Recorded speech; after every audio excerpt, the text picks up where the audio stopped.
What's going on, Graveyard Shift family? It is your fearless shift leader clocked in for another amazing true crime story. Why'd I say amazing? It's not amazing. This story's horrible. But it makes me think what does make it amazing is the potential usage of a psychic medium brought in to solve a case. Now, do I believe in psychic mediums?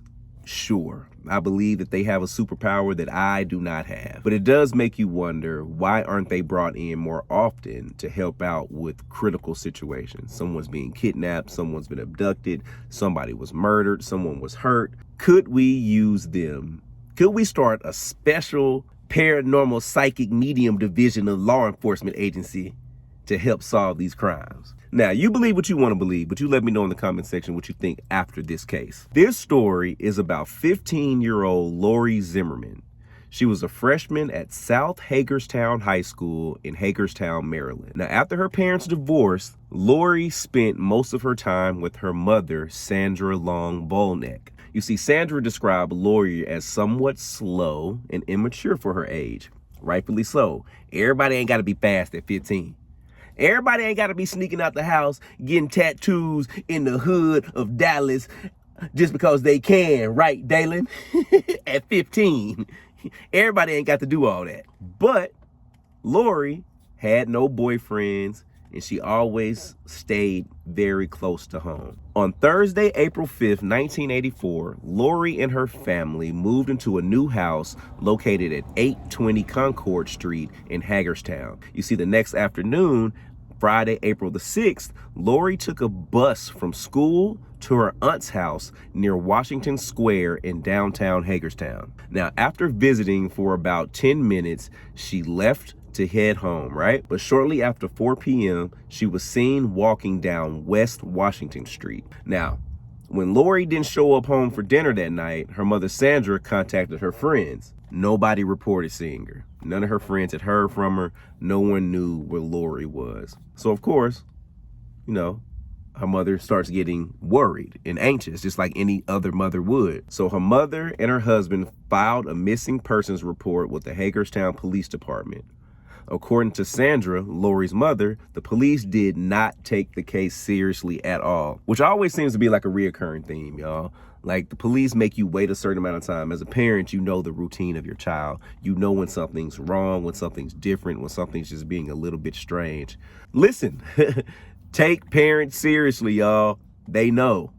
But then again, maybe some don't. You see, the police believe that Lorie was a runaway, and they did not file a complete report or start an active search for her until 24 hours had passed. You see, Sandra told them that Lorie had absolutely any reason to run away and had never done it before.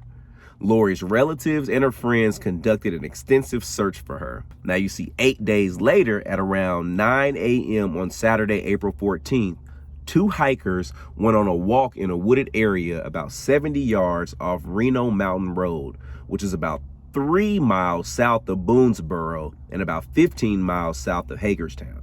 While there, they noticed some pieces of cardboard with some rocks laid on top of it. So them, hikers being nosy hikers, they go over there and kind of look around and see what was up under this cardboard. Sadly, when they looked up under the cardboard and the rocks, they discovered Lorie's body. Lorie was laying in a fetal position, and she was wearing the same clothes that she had on when she disappeared. You see, her bra and her shirt were raised above her shoulders, and her jacket was inside out with only her arms still in it. So literally, she's like this. Her jewelry was smashed. She had been assaulted and beaten about her head and face, and they found that she was suffocated. You see, Lorie's jaw had been fractured, and the coroner found a plastic bag lodged in her throat. The police believe that she was killed somewhere else and then dragged to this location. Now, for years, the police had been unable to solve Lorie's case. And then in March of 1988, they agreed to have a psychic by the name of Dorothy Allison to look into it. Now, this was something they hadn't really done much before, but they felt like, listen, after a few years now, anything was worth a try. So they gave Dorothy no information at all. She didn't know Lorie's name. She didn't know the state where it happened. She didn't even know that it was a murder case. Now, see, Dorothy was contacted by Sergeant Keith of the Maryland State Police, who was in charge of the ongoing investigation. Now, knowing absolutely nothing about the case, Dorothy drew up a list of clues the night before she met with Sergeant Keith. Now, when she ended up speaking with Sergeant Keith, she dictated the list in several conversations the next day. The clues were random images that might relate to Lorie, her murder, her friends, or even the police. Now, you see, Dorothy told Sergeant Keith that the police should look out for someone who worked in a school as a janitor. She felt that the crime was an abduction of some kind, and she felt that she was dealing with a suspect who had suicidal tendencies and something wrong with his feet. I don't know why I made this feet look like some hooves. To me, when she said something wrong with his feet, maybe he was missing a toe or two. He might be missing a toe or two. Now, she also stated that the numbers 1 and 7 were very important. It may be 71 or it may be 17, but something about the numbers 1 and 7. But she didn't know for sure what it meant. Now, Dorothy also felt that the person wore glasses and at sometimes a wig to look different. Now, when Sergeant Keith was talking to Dorothy on the phone, she mentioned a police officer, possibly in disguise, wearing a beard that he now does not have, and a wig or a hairpiece. Now, you see, Sergeant Keith thought Dorothy was talking about him. He was like, hold on now. Hold on, Shawty. You talking about you?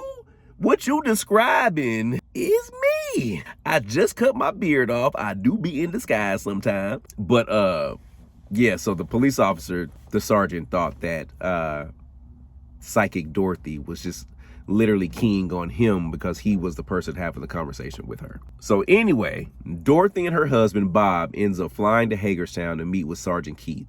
And immediately after they landed, she had a name for the authorities. The man's nickname was Chuck, and his last name was either Bernstein or Goldstein. Now, generally, Sergeant Keith thinks that psychics are baloney, right?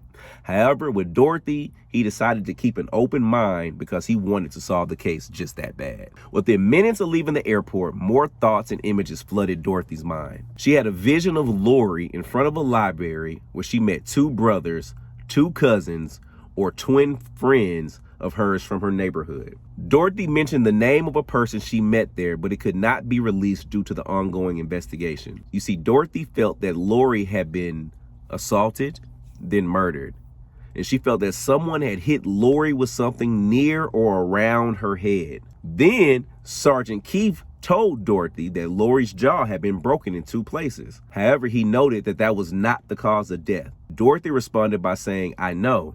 She was suffocated. She said, "I'm having the overwhelming feeling that I can't breathe." And she said she also felt a lot of heat around Lorie, and she felt that Lorie was choking on something in her throat. Dorothy said it did not seem like someone choked Lorie, but as if she choked on something. Now, according to Sergeant Keith, there was no way that Dorothy could have known about the object that was stuck in Lorie's throat. He was very surprised that she even keyed in on that, as the information had not been released to the public, made public, and not shared with Dorothy. Then, when driving down the street, Dorothy noted that Lorie had walked down it to the library. She said that Lorie was picked up in an old yellow car. After 24 hours in Hagerstown, Dorothy had come up with a dozen possible clues. Many seemed unrelated to the case, while others seemed misdirected. So the disguise that Sergeant Keith was known to wear, for instance, and the janitor Dorothy mentioned may have been Lorie's stepfather, who was not a suspect. The individual Dorothy named at the airport, Chuck Goldstein or Bernstein, is also not a suspect, though according to Dorothy, he may have some information.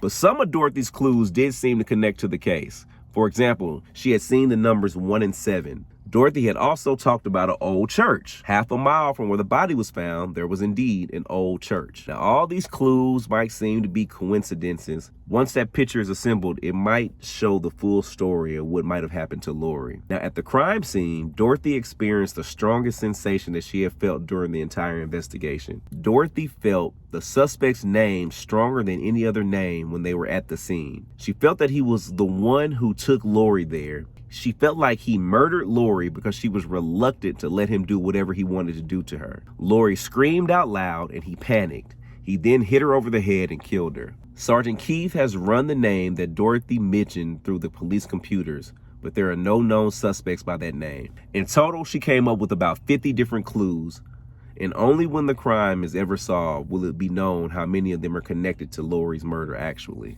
Now mind you, this happened all the way in 1984. In 1999, the Maryland State Police reopened Lorie's case.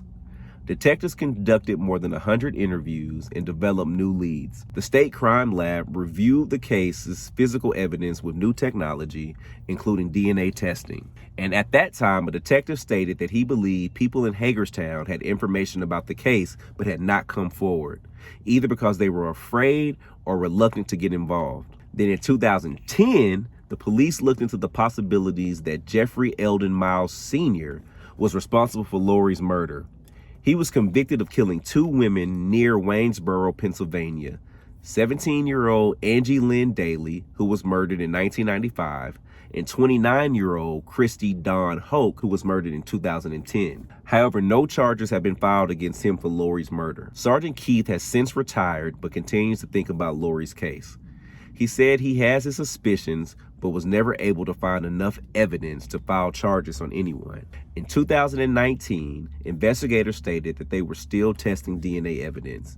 They also have several possible suspects in the case, and sadly, as of today, both of Lorie's parents and her best friend have all 3 passed away. That's horrible. That's horrible. It's horrible for parents to pass away not knowing what happened to their daughter, and even the best friend. But on the other side, hopefully, prayerfully, they're all together now on the other side. But it's just wild how people can get away with doing some of the most heinous things. Y'all, you gotta stay safe out there. Stay safe out there. Stay safe out there. Love, love, love. Hug your loved ones, y'all. Hug your loved ones.